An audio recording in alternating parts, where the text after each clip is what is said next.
Assalamualaikum warahmatullahi wabarakatuh. Apa kabar sobat beriman?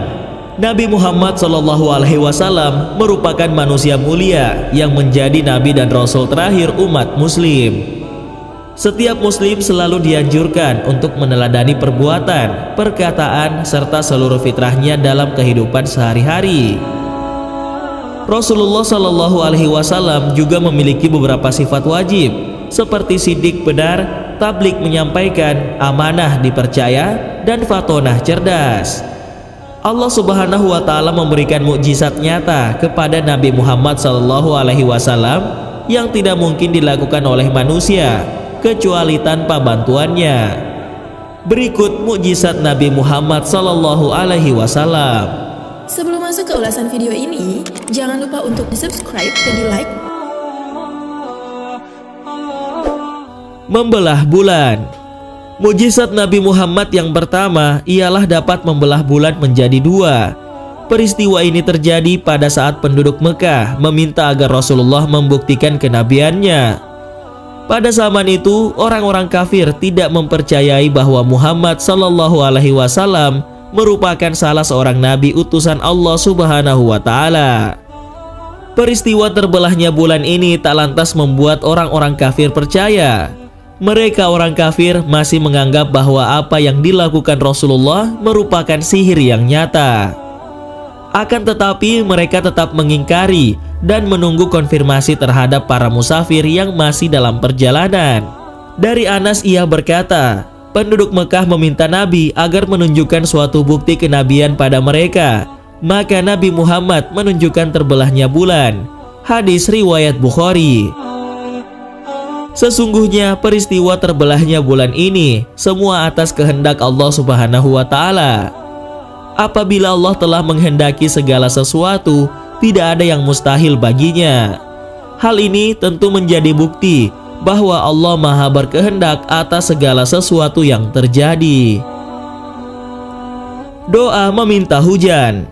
Pada suatu hari ketika Rasulullah SAW sedang berkhutbah Jumat, waktu itu sedang dilanda kekeringan. Berdiri seseorang meminta didoakan agar turun hujan.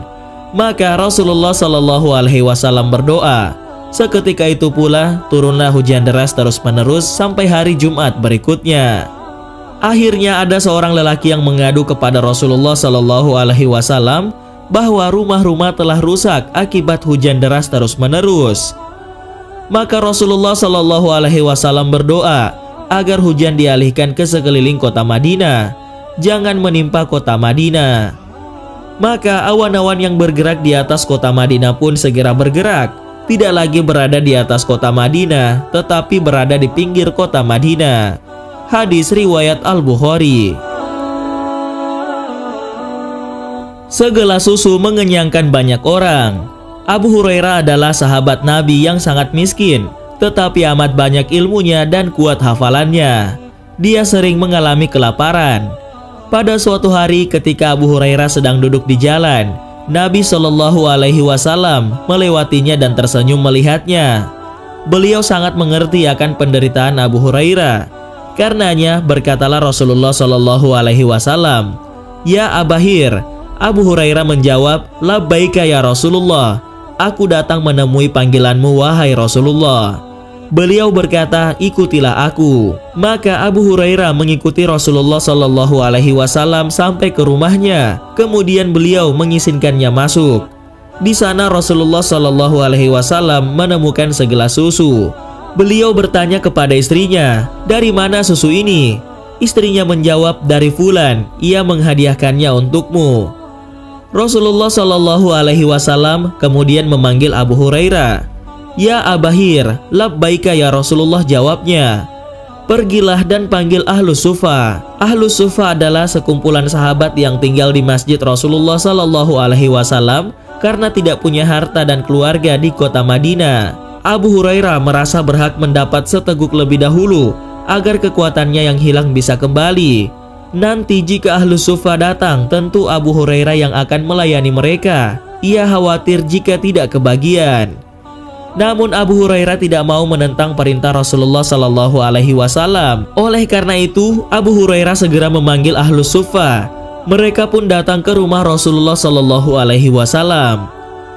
Rasulullah Shallallahu Alaihi Wasallam memanggil Abu Hurairah, "Ya Abahir, labbaika ya Rasulullah, terimalah ini dan bagikan kepada mereka." Maka Abu Hurairah memberikan gelas berisi susu itu kepada orang pertama. Orang itu meminumnya sampai puas. Kemudian gelas tersebut dikembalikan kepada Abu Hurairah, lalu diberikan lagi kepada orang kedua, ketiga, keempat, dan seterusnya, hingga semua merasa puas. Sungguh menakjubkan, gelas itu pun diterima kembali oleh Rasulullah Shallallahu Alaihi Wasallam. Rasulullah Shallallahu Alaihi Wasallam kemudian tersenyum kepada Abu Hurairah dan berkata, "Ya Abahir, labbaika ya Rasulullah, sekarang tinggal aku dan kamu."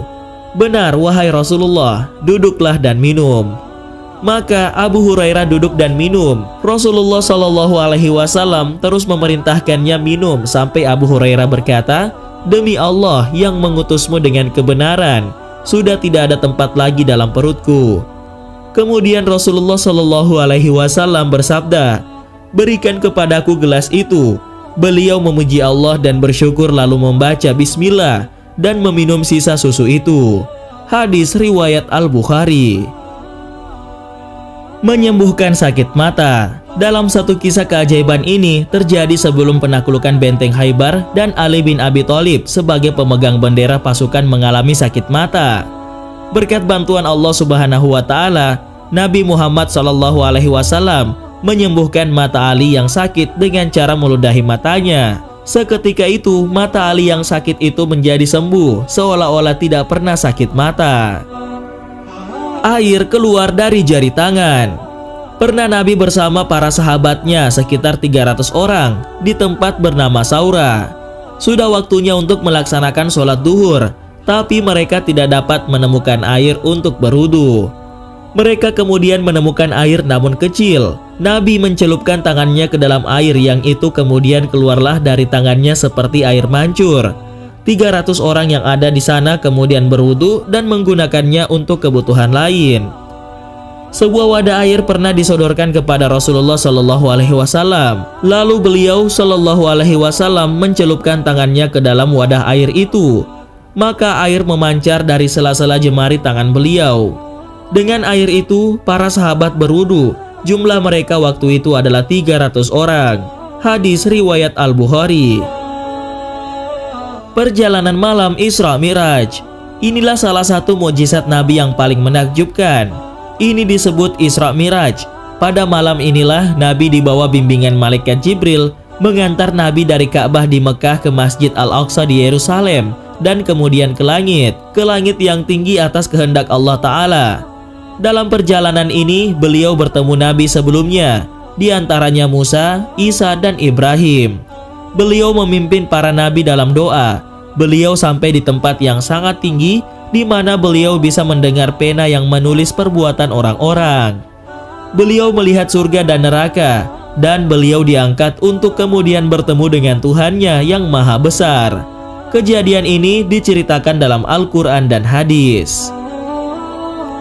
Al-Quran ini adalah bukti nyata dan yang paling jelas ada dan terlihat saat ini, dan tidak satu orang pun yang bisa memalsukannya. Al-Quran menjadi mukjizat terbesar yang diterima Nabi Muhammad SAW dari Allah Subhanahu wa Ta'ala. Ketetapan Allah Subhanahu wa Ta'ala, baik yang kauni maupun syar'i, selalu dipenuhi hikmah. Tidak ada satu perkara pun yang Allah Subhanahu wa Ta'ala takdirkan melainkan penuh dengan hikmah yang sangat mendalam. Dan juga mukjizat yang Allah Subhanahu wa Ta'ala berikan kepada Nabi dan Rasul-Nya bukanlah perkara sia-sia. Semoga di akhirat kelak kita termasuk orang-orang yang mendapatkan syafaat beliau dan bisa berkumpul bersamanya. Amin ya robbal alamin. Wallahu a'lam bishawab.